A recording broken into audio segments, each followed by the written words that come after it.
दोस्तों एक बार फिर से स्वागत है आपका मेरे इस यूट्यूब चैनल में। दोस्तों नमस्कार। आपके लिए एक गुड न्यूज़ है।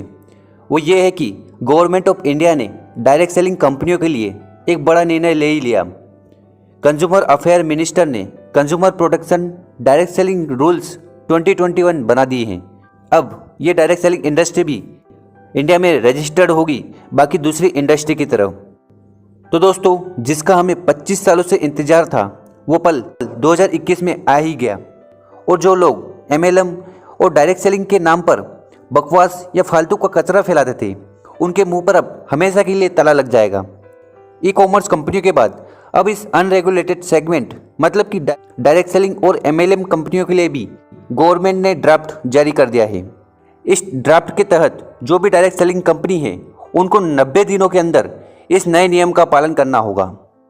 तो इस ड्राफ्ट में गवर्नमेंट ने क्या निर्णय लिया, उसके ऊपर मुख्य पॉइंट्स की जानकारी हम आज देने वाले हैं।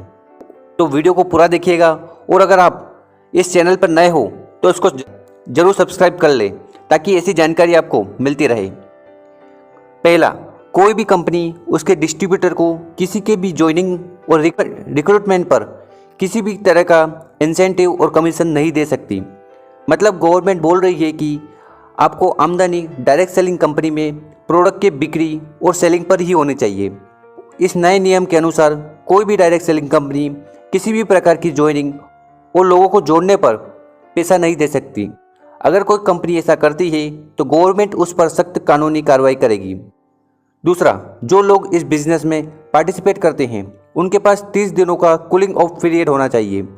अगर कोई व्यक्ति कंपनी को ज्वाइन करने के बाद मन बदले कि मुझे इस बिज़नेस को नहीं करना है, तो उस डिस्ट्रीब्यूटर पर किसी भी प्रकार की पेनल्टी नहीं लगाई जा सकती। इसके साथ ही अगर इन 30 दिनों के अंदर नए डिस्ट्रीब्यूटर ने कुछ प्रोडक्ट डायरेक्ट सेलिंग कंपनियों से लिए हैं तो प्रोडक्ट रिफंड होने चाहिए। तीसरा, मनी चेंज सर्कुलेशन और पिरामिड स्कीम चलाना गैर कानूनी है और मिस सेलिंग भी अलाउ नहीं होगा। मतलब कि सेल के लिए बड़ा चढ़ाकर किए गए वादे मिसलीडिंग इन्फॉर्मेशन माने जाएंगे, तो ऐसा ना करें। चौथा, किसी भी डायरेक्ट सेलिंग कंपनी को department for promotion of industry and internal trade यानी कि DPIIT में अपने आप को रजिस्टर करना होगा, और साथ में उस कंपनी को जो भी रजिस्टर नंबर दिया जाएगा तो कंपनी को वो रजिस्टर नंबर उसकी वेबसाइट और हर एक इनवॉइस में मेंशन करना हो कंपलसरी है। पांचवा, डायरेक्ट सेलिंग कंपनियों के पास कम से कम एक फिजिकल लोकेशन ऑफिस भारत में रजिस्टर होना चाहिए। छठवां, जो भी डायरेक्ट सेलिंग कंपनी होगी उसको चीफ कंप्लायंस ऑफिसर मतलब कि अनुपालन अधिकारी, ग्रीवांसेस रिड्रेसल ऑफिसर मतलब कि शिकायत निपटान अधिकारी और नोडल कॉन्टैक्ट पर्सन को अपॉइंट करना अनिवार्य होगा। सातवां, कंपनी के लिए यह आवश्यक होगा कि एक प्रॉपर अपडेटेड वेबसाइट रखी जाए जिसमें कंपनी के मैनेजमेंट, प्रोडक्ट की information, product price, grievances redressal mechanism की अपडेट जानकारी हो। आठवां, किसी भी डायरेक्ट सेलर की KYC के बाद उसको proper documents, identity card provide करना आवश्यक होगा।